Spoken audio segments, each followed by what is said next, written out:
If you could wave a magic wand and instill one new mindset across open democratic societies, what would it be?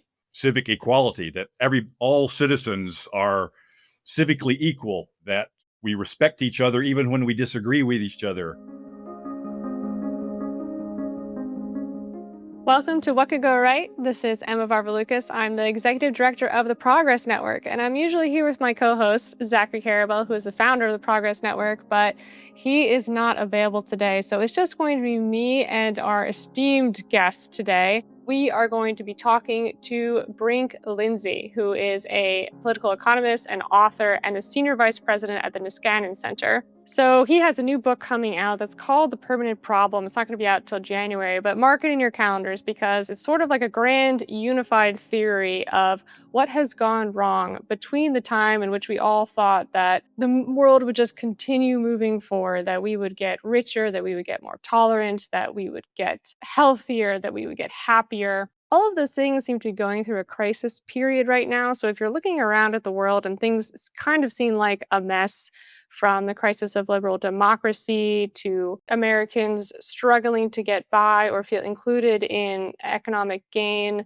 or just a feeling of ennui, depression, and anxiety, certainly that Gen Z and Gen Alpha are telling us that they're experiencing. If you're looking around and wondering if there's anyone in theory that combines all of these things, and most importantly for us at What Could Go Right, how we can fix that, Brink Lindsey is the one who has got it in this new book that's coming out. So we're going to be talking about the permanent problem today. And I can't say there's any permanent solution, but we are also going to talk about some solutions at hand. So let's go talk to Brink. Brink, welcome to What Could Go Right. Thank you so much for being here with us today, all the way from Thailand. Great to be here. Nice to be with you. So it's funny, I was thinking as I was prepping for this interview that this podcast is called What Could Go Right, and that the work that you're currently doing is kind of like looking at what has gone wrong so Yes. that we can get back on track for what could go right. So this idea that you were very much part of in the early millennium that was so popular, which is kind of like the long arc of history bends toward progress, right? Like Steven Pinker, the Barack Obama, the Brink Lindsey. There's kind of this assumption that we were just going to get more democratic, more open, more tolerant, more rich, just better, better, better forever and ever as far as I can see. And there's this questioning now, right, around whether that's going to continue to be the case or whether that was ever really true. So why don't you tell us a little bit about how you got to that viewpoint and what prompted this kind of investigation into what has gone wrong? You could sort of divide my life's outlook on the world in three phases. I was born way back in 1962, the year of the Cuban Missile Crisis. So I'm a Cold War baby born in the long twilight struggle with communism, which I figured would go on my whole life and wasn't sure I was on the winning side of. I emerged into, political awareness in that context, a strong Cold War hawk who was worried about our ability to sustain freedom faced with that challenge. And then 1989, the Berlin Wall fell. A couple of years later, the Soviet Union ceased to exist. So this enormous threat just vanished, poof, without barely a shot being fired. Then we went into the 90s and we had the glorious 90s boom, and the internet came online, and it seemed to suggest all kinds of fantastic new possibilities of having all the world's information at your fingertips and stitching everybody together across the globe, fomenting a new productivity boom. So the end of history was very much, conventional wisdom back then, that we are on the glide path towards, as you said, a richer, freer, healthier, happier world. And sure, there will be trouble in the provinces. Yeah, sometimes it'll be 2 steps forward, 1 step back. But I was confident from, say, 1989 to, say, 2016 that the path of least resistance was towards a much better world. Donald Trump getting nominated by a major party and then actually winning convinced me that what I could see were pretty serious dysfunctions in American politics were much deeper than I had imagined. You just don't elect somebody like that unless there is a collapse in trust in established institutions and governing elites. And it wasn't just happening in America, it was happening all over the world. You saw this kind of right-wing populism that fed off of conspiracy theories and delusions and bigotry, was not very committed to the integrity of liberal democratic institutions. This was happening everywhere. So I had a big sea change in my thinking and came to see that the path of least resistance now is to things getting worse, and at least in very important domains. There's a lot getting better at the same time, but for the first time, it seemed to me that the negative news was outweighing the positive news. And so in my day job at the Niskanen Center, a think tank, I was working on sort of sensible, moderate, bold, but still incremental reforms. I sensed that the real action was much deeper, that the convulsions that were going on, doing that kind of sensible, moderate policy wonkery seem, badly mistimed. So I sensed that there were deeper forces at play. And so I did a lot of reading and a lot of thinking about it. And I started a blog, or a Substack, we call them now, called The Permanent Problem, to delve into these problems. And then that turned into a book, which will be coming out in January, called The Permanent Problem. And that is a diagnosis of what's gone wrong in recent decades and suggestions for how to find a way out. Let's talk about the diagnosis of the condition, right? Because I think a lot of people will definitely relate to the feeling of the world's just in a weird place, right? Like it just feels like something is off, and we're I don't know about hurtling, but we're moving towards something that I think a lot of us are nervous about. Like we don't know what the destination is, but it feels bad. So yeah, let's give us the diagnosis. I mean, how did we get to this point? Yeah, so this sense that things have gone badly wrong is widely shared, and there's a lot of different formulations for it, and there's a gajillion data points, and you can connect them in different ways, and here's how I've done it. So the way I see it, capitalism has taken over the whole world. We have one system now that is basically the operating system for the planet, and it's a market economy that's loaded up with technology and organization. It's motivated by consumerism and the pursuit of comfort, convenience, and entertainment. It's regulated by a modern bureaucratic state. That operating system is the one now that is many different variations, but that is the one system now that is dominant all over the planet. And so, in one sense, we're living in this sort of time of capitalist triumph. But at the same time, the countries at the forefront of economic development, the countries that have been capitalist longest, the advanced democracies of Western Europe and North America and Japan, they're in a funk. They've been in a funk throughout the 21st century. To put emphasis on it and to suggest that things can either get much better or much worse, I call this a crisis, a triple crisis of capitalism. So on the one hand, we have a crisis of inclusion, of capitalism's ability to provide opportunity for a good life as widely as possible. We have a breakdown in the connection between economic growth and advances in personal well-being. So we're richer than ever, and that's still happening. The pace of growth may have slowed down, but we're still getting steadily richer. But at the same time, we're getting fatter. 40% of Americans are obese. We're getting stupider. Raw IQ scores are falling. And even elite college professors are complaining that their students can't follow long texts anymore. Personality tests show that conscientiousness and self-discipline are in retreat. Mental and emotional health problems are on the rise, especially among the young. That's a lot of red flags that suggest that even as the economy is continuing to push in the right direction, it's not pushing us in the direction we want to go. Meanwhile, capitalism's ability to keep producing technological innovation and economic growth is sputtering. So it hasn't gone into reverse, but the United States is really the only advanced economy with any productivity growth to speak of since the Great Recession. More or less stagnation has been the rule in Western Europe since that time, as well as in Japan. We're victims of our own success, that by getting rich, we have induced cultural changes that have made us generally as a society much more risk averse. Basically, when you have a lot of stuff, you focus on not losing your stuff even more than on gains. And that's a well-established psychological fact. There's different kinds of names for it. But we see that play out all over the board, even in the United States, which is the most innovation-friendly economy amongst the advanced economies. So that over recent decades, we've turned away from the kind of progress that involves moving matter around at scale. So progress in the world of atoms. We've had IT, and that's produced revolutionary changes. We're still very interested in advances in healthcare, but that mastery over nature, we kind of stopped that in the 1970s, around the same time the environmental movement really kicked in. We went to the moon, we stopped going. We learned how to build nuclear power plants, we stopped building anymore. We developed supersonic transport, we discontinued it. So we just kind of stopped going bigger, faster, stronger. And in particular, energy consumption per capita, which had been rising smartly for nearly 200 years, plateaued in the 1970s and has been stable ever since. And energy is really the ultimate general purpose technology. And so I think that stagnation in energy resources has fed into a broader kind of slowdown in technological change. The slowdown in growth I call a crisis of dynamism.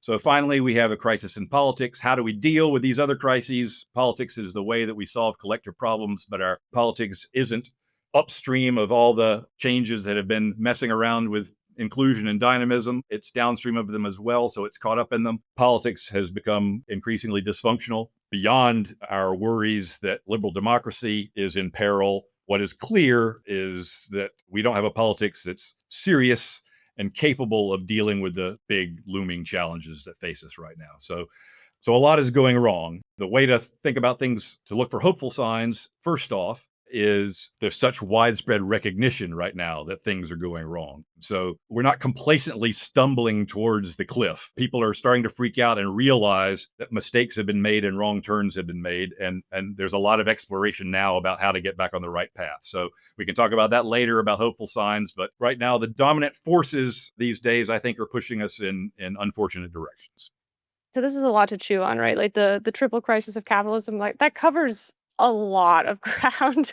Maybe let's choose one to zoom in on. Maybe we can start with inclusion. And the kind of underlying premises of all of this, right? Is like we're richer than ever. And it's certainly true that the United States is richer than, any other country. And yet, if you're going to talk about, I think you put it, for instance, as like the dark side of mass affluence. There are a lot of people in the States that would look around and be like, affluence who? Affluence where? Like that's not relatable to me. I don't know who you're talking about. So how does this fit into your theory? Yeah. One way out of our problems is to get a lot richer than we are right now. I think we got complacent about how rich we are. We started calling ourselves developed countries as if we're done, and poor countries need to catch up with us, but we're at the frontier, everything's fine. But in fact, I think we're not nearly rich enough. And so, yes, by world and historical standards, we're crazy rich. The percentage of Americans, even with a pretty porous safety net, the percentage of Americans who suffer, serious material deprivation is tiny. So poverty in America is more about social exclusion from being a productive member of society and fitting into the networks that enable you to belong and to produce and to contribute than it is about worrying where your next meal is coming from. Of course, there's some food insecurity in the United States. I don't want to minimize that, but in historical context, our problems are much more sort of spiritual than they are material. It's interesting to me that this is framed as an issue of capitalism because it's not like capitalism was ever meant to like solve your spiritual crisis of meanings, right? So what are your fixes for that, right? Like I think that there's certainly people are feeling with the receding of religion, with the receding of marriage rates, community, all the trends about teens being on their phones and not having any friends, right? These seem to me like cultural issues that it would be silly to ask capitalism to be the answer to those anyway, no? But I think they're tied up with our basic social institutions and how we live today. It's a particular way of life. It's an exotic way of life that humans didn't used to live like this. In many ways, it's a profoundly unnatural way of life that is very different from how we've lived most of our, how we were evolutionarily wired to live and how we were culturally adapted over 10,000 years of agrarian life to live. But in the transition from poverty to mass affluence, there was a very tight connection between capitalist economic growth and improving personal well-being. That improved material well-being, the reduction in suffering, the reduction in drudgery, those were seen as liberation. Those were felt as liberation by the people going through them. So that even though their lives were much harder than ours, and even though people worked in much dirtier and more dangerous environments than people do today, they had this feeling of progress, that they were escaping poverty, that elimination of deficits, that chasing away of material scarcity redounded to personal well-being in clear and salient ways. Then once you get to mass plenty, I won't say that everybody's comfortable, but our problems are not that there isn't enough to go around, that we're just too poor for everybody to have a decent life. The problem is some people, we don't know how to fit them into the cooperative schemes that give everybody a good life. But at this point, economic growth, what it does is it produces sort of the bells and whistles for a well-lived life, right? It produces additional comforts, additional conveniences, amazingly stimulating and absorbing entertainment, distracting and addicting entertainment. But it doesn't supply the core elements of human flourishing. And indeed, those bells and whistles start to become distractions from those core elements of personal well-being. And at the very core of human well-being is other humans and our relationships with other people. There's a whole bunch of social science on this, but it's just documenting sort of the obvious. We are a hypersocial species. Babies, if they're not around people, they'll fail to thrive and they'll even die. If you put adults in solitary confinement too long, they go crazy. We need other people. We desperately need other people. We need to feel like we belong to a community that we're a productive member of. So all of that is vital to our sense of well-being.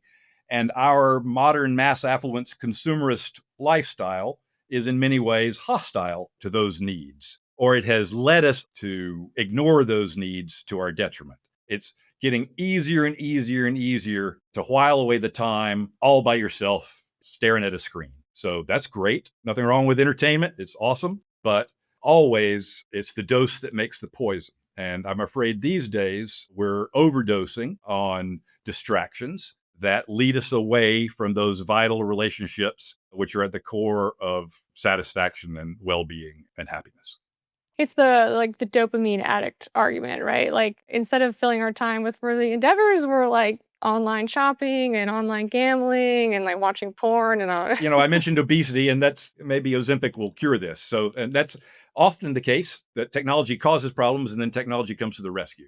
But here we are at a time when healthy, nutritious food has never been more available at cheaper prices or in greater variety. And instead, we collectively gorge out on junk food, and 40% of us are obese.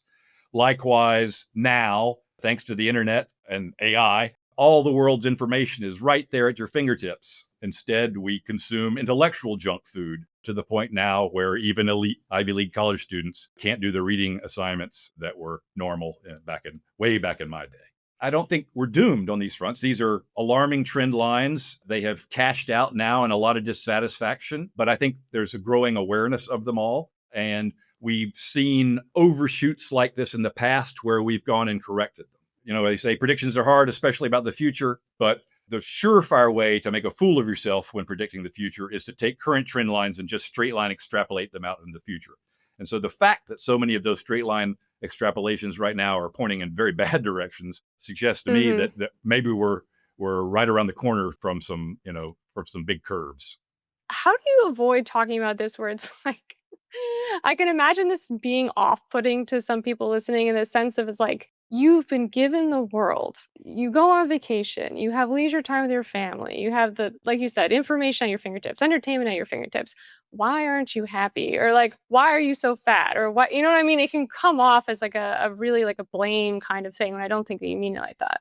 One sort of pat way to describe our dysfunctions today is we have a bad case of work-life imbalance. And we all know about that, that the requirements of work and the requirements of life are not the same, and they're in conflict with each other, at least at the margin. And sometimes we need to prioritize family and personal well-being over the demands of the office. That's all familiar enough. But these days, that's presented as and conceived of as a purely individual balancing act, that it's up to you to strike that balance when everything in the system is pushing, the system itself is out of balance. And we're part of the system.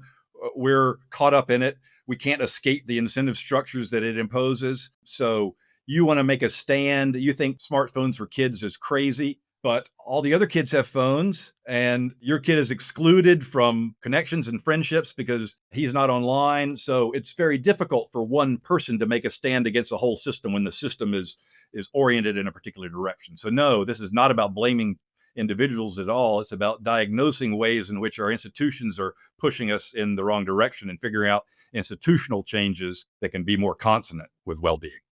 I'm curious to ask about one more thing before we get into fixes, which is the relationship. And you mentioned this in the beginning about this sort of crisis of liberal democracy that we're going through. It seems to me like you also mentioned that you were a Cold War baby. That at that time there was this very like uniting sense in the U.S. It's like we are not communists, right? And we are anti-communist. It was part of people's identity, right? They were very interested in defending against this quote unquote menace. And these days, it feels like there's definitely a new setup between the strands of authoritarianism, both inside of currently democratic societies and, in the very large authoritarian based societies like China or Russia.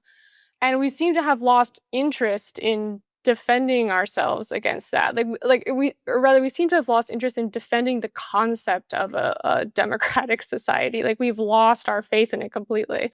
During the Cold War, American politics was unusually sort of buttoned down and mannerly. Of course, there were big convulsions in the country, but there wasn't partisan hatred between Democrats and Republicans like there is now, not at all. Whereas before the Cold War and since, we've reverted to type. American democracy has usually been an uproarious affair with lots of screaming and going right up to the edge of things falling apart again and again. But it took, the specter of 10,000 nuclear warheads aimed at us to get along with each other. And as soon as that was released, I think it's no coincidence that the last president elected who the other side completely conceded, okay, he's the clear legitimate winner, was George H.W. Bush, the last Cold War president. So Bill Clinton elected the year after the Soviet Union fell, and it was whitewater, and it was a three-way race, and there was an urge to impeach him from the get-go, and the Republicans never thought of him as their legitimate president. Then George W. Bush came in under the 2000 election mess.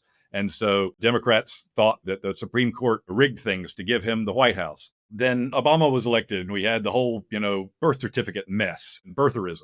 Then Trump, and of course, he was installed by Russians. And then Biden won, and the Republicans said, no, he didn't. The election was stolen. And now right back again. And yes, we have completely lost the constraints on political competition, on the self-restraint you need to have a functioning democracy is not to push everything to the nth degree, that you have to think about, okay, what goes around comes around. And if I do this to him when I'm in power and he's in opposition, then when the roles are reversed, that's going to be bad for me. And so that kind of thinking tends to discipline people, but that kind of thinking is gone right now. Everybody's thinking the next election may be the last election in American history, and it's the most important critical election of all time. And so all bets are off. We have to do anything to win.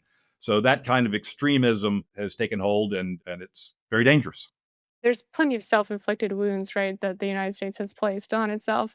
But also, since 2010, 2012, like, we have been living in a media environment when there is like a direct line from authoritarian countries into our media environment in a way that there's never been before in history. And I feel like in some ways we have underestimated the extent of that propaganda. That the fact that there are people on the left that can't differentiate between Chinese society and American society, or people on the right that can't differentiate between Russian society and American society. It doesn't seem like an accident to me. I agree. Social media is a mess, and misinformation, maybe from geopolitical adversaries, is an issue, but I think it's an overstated issue. I think the problem isn't a nefarious supply of goofy ideas. It's a demand for goofy ideas. When Fox News, after called the election for Biden, there was uproar and immediate jump of viewership over to OAN, which was going full bore with conspiracy theories, and Fox had to kind of backtrack. So we see now that the id of political delusion and catastrophizing the other side is out of the bottle, and it's not going to be too easy to put out the back in the tube. Even if we eliminate social media, which isn't going to happen, we'll still be in a pickle. Yeah, that doesn't give us a very good segue into fixes, but presumably you have some. So I don't even know where to start actually, because we've covered so much ground about what's going wrong. I mean, in your mind, where's the place to start vis-a-vis fixing this triple crisis? We haven't talked much about the kind of slowdown in economic growth and the difficulty of innovation and the problems we've seen in kind of a rolling crisis of housing affordability in big cities across America. But in recent years, we saw a movement against that, YIMBYism, which has started to roll up real victories. And that has now kind of been folded into a larger conception of a so-called abundance movement Mhm. of this idea that over recent decades we have deprioritized supply side growth. That doesn't necessarily mean laissez-faire or free markets. It could have a big role for government, but the idea of accomplishing big things in the world of atoms and doing that to raise the material standard of living and making that a priority, increasing supply across the board for all the kinds of things that people want, making that a priority rather than on the progressive side, just redistributing whatever we've got now. But that's an important, interesting movement. I think it's hopeful. It's got a lot of internal opposition within the Democratic Party. The Republican Party's got a lot of, it's off in its own kind of la-la land right now, at least large segments of it. That's a hopeful sign. But I think the ultimate problem right now is that a lot of us are miserable and feel like we don't fit in because of this kind of crisis of disconnection. Looking for avenues that can push us back together again. That's the most important and most fundamental area of concern. And there's a number of hopeful things. So first, we're very credulous about information technology in that we saw it had wonderful upsides, but we just imagined, it only has upsides, right? Whereas tools are tools. Tools give you power, which means tools in the hands of good people give you power to do good, and in the hands of bad people or misguided people give you power to do bad. The internet's a very powerful tool, and it's been used for good and for ill. Smartphones are a powerful tool, and they've been used for good and for ill. And now we're seeing that putting smartphones in the hands of developing minds and having them hooked up to a global popularity contest where their natural self-consciousness is put under a microscope, and everything they do is subject to either getting a lot of likes or not getting a lot of likes. You couldn't imagine, I think, a technology more designed to freak out young people and drive them off the deep end than what we put in their hands. But at the very same time that we got really crazy and risk averse about the offline world, the stranger danger, and this insane overestimate of the idea that if you leave your kids alone for 5 minutes, somebody's going to kidnap them. At the same time, we were very overprotective on that front. We got very underprotective on life online. And that now, I think, is reversed, and we're seeing school systems banning phones during school time. I think that's an important development. We're seeing a general move towards much more critical thinking about kids online and about the role of tech in childhood and in education. I'm hoping that will then be married to a sense of, okay, we have to sort of loosen the leash then on the offline world some and let kids be kids again. So that's a hopeful score. On the adult side, I think even though digital technologies are causing a lot of things that are cause for concern these days, it's an immensely liberatory and powerful technology for good as well. And one thing that it has done is it has enabled more and more people to work from home. Once upon a time, the workplace was the home, right? When most of us were farmers. This juncture between work and life is a relatively recent thing in larger historical context, and there's no reason to think it's necessarily going to go on forever. And so I think it was around 1980 is when the percentage of people who worked from home reached its lowest point in the United States. It was just like 2 or 3%, very, very small. And it's been climbing since then due to either growth in home-based businesses, but mostly now in digitally enabled remote work. So now about 20% of people can work from home.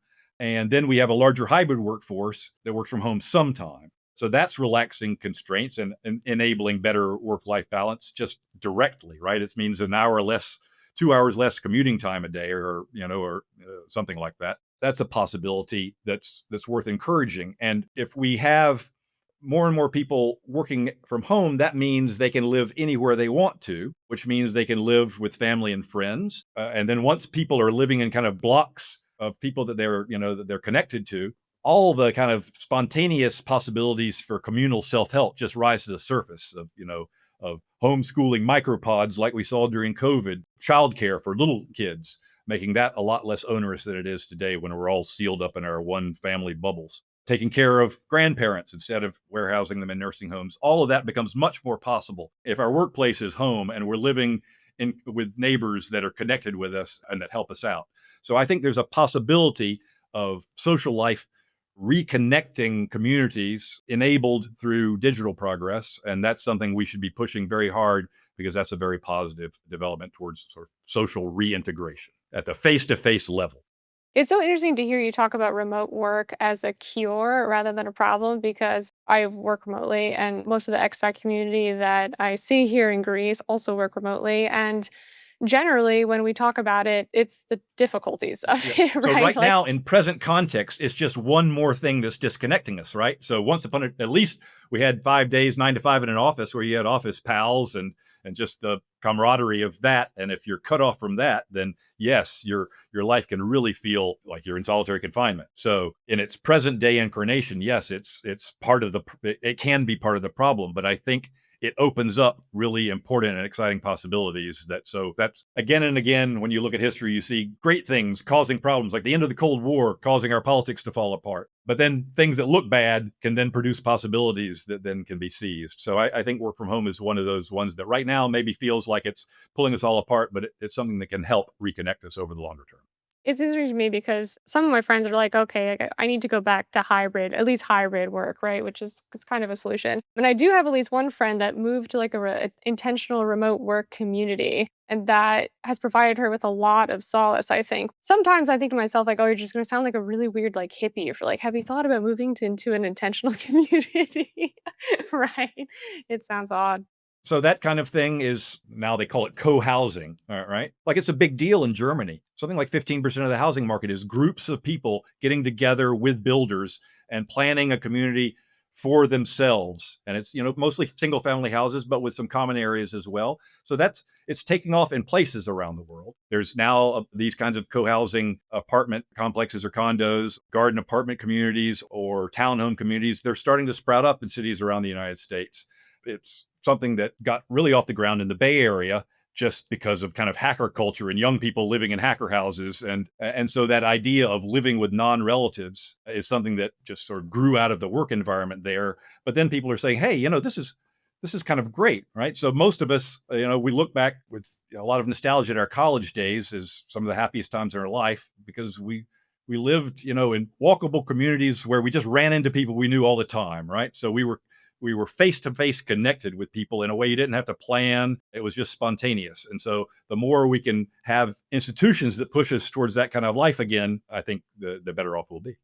I'm glad you mentioned Germany too, because I did want to ask how many of these things you think are particular to the United States and how many of them are truly global, particularly because you're in Thailand. I'm in Greece, right? Some of these problems that you mentioned, right? This like ennui that we're feeling right now, like some of that was solved for me just simply moving out of the United States and realizing that there are worse places to be. Yes. I'm curious how you look at this from the Asian perspective and also just the global perspective. The crisis of dynamism is more acute in Europe than it is in the United States. It's real in the United States, but it's worse in Europe.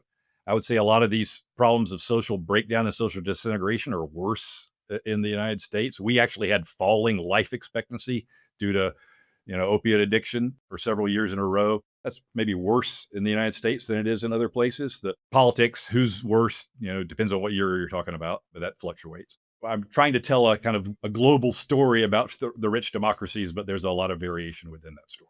You've mentioned a couple of times, hard to see the future, and, we don't want to make a mistake about just assuming the trend lines are going to go in a particular direction. But from where you stand right now, are you hopeful? Are you worried? Do you think that we have the tools at our disposal to solve this crisis and that we will solve it? Or how's it looking to you?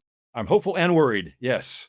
Okay. So Yes, and. yes, I think optimism and pessimism are like empirical judgments. Right now, I'm kind of pessimistic, at least for the foreseeable future. Hope, I believe, is a moral obligation. At all times, in all places, the world is filled with wonders and horrors. It's filled with light and dark. It's our obligation to seek out the light and move toward it. And there's plenty of things to be hopeful about these days. And so, even though we've had a kind of technological slowdown in recent decades, there's all kinds of amazing hard tech, not just IT, that is now booming. We've had this amazing development in clean energy with plummeting costs of solar and wind that make a clean energy revolution actually imaginable. We've got a whole bunch of new interest in nuclear power and novel designs and in breakthroughs in fusion. And that could be of revolutionary importance, but just, actually having for the first time energy sources that are cheaper than fossil fuels, which solar can be. That's new, and that's opening up all kinds of important possibilities.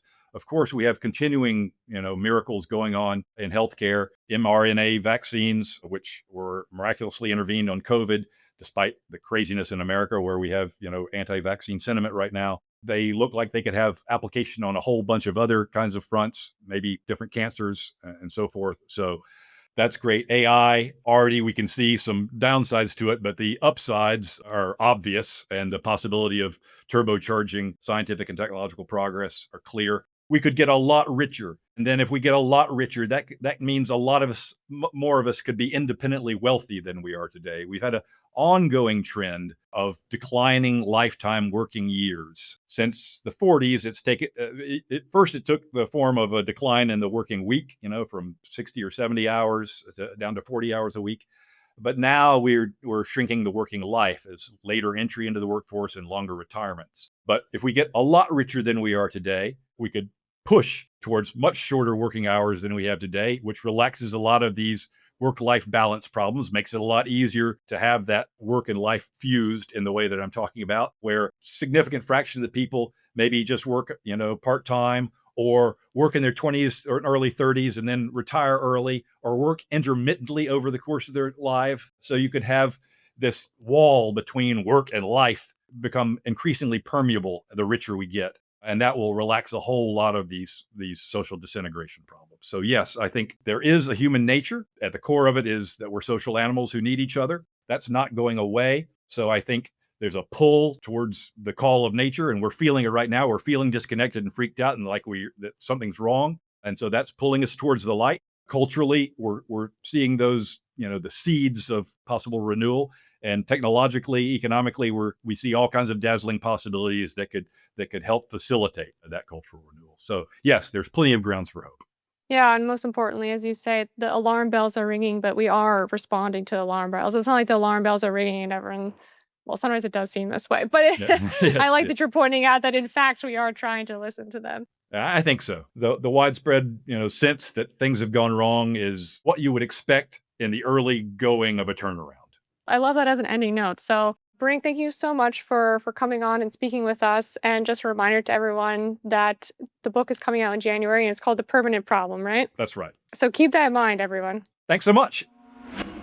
So that was a great conversation with Brink. Usually, what we would have here is some kind of reflection between myself and Zachary. But rather than just talk to myself about my own thoughts, since Zachary isn't with us this week, we're not going to have a progress report on Friday as we usually do. So I'm going to give you just a really quick hit of a couple of things that I found this week that are bringing me some hope, and then we'll be back to our normal schedule soon.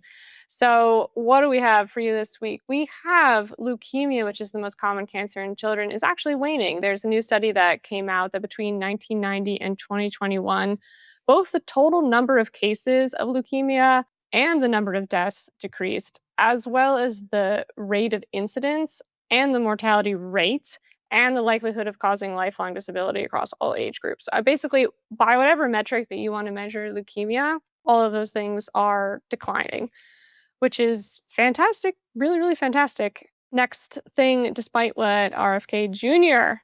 and his vaccine panel has to say about it, more American teens in particular are actually getting vaccinated. So more of them got vaccinated against measles, mumps, and rubella, tetanus, diphtheria, and pertussis, and meningitis in 2024 than in 2023.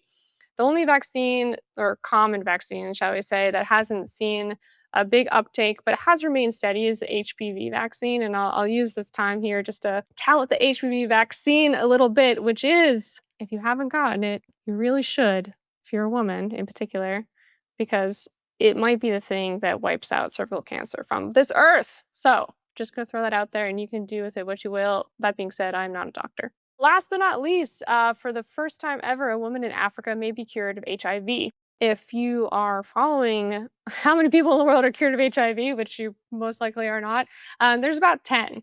But most of these people worldwide got cured through very expensive stem cell treatments, and they are all out of Africa, which is not that helpful since a lot of people that have HIV are located inside of Africa. I think it's over 60% of people with HIV in the world are in Africa. So all of the data that would come out of how to cure HIV, even through this very expensive and unusual treatment, is not always going to be applicable to people that are in Africa. So this is the first time that somebody in Africa has been cured, and it's not through the normal, quote unquote, normal stem cell way. It's actually through a clinical trial that was using a drug that aims to flush HIV out of hiding. So you may not know about HIV that part of the difficulty in treating it is that it hides, and the body literally can't find where it is to kill it. So this drug flushes it out of hiding and then it neutralizes it. She has been HIV free and off antiretrovirals for 2 years now. There were 16 women in the trial. 4 of them actually went off of antiretrovirals at the end of the trial because the trial had done what it was supposed to do, meaning that their body mounted an immune response against the virus.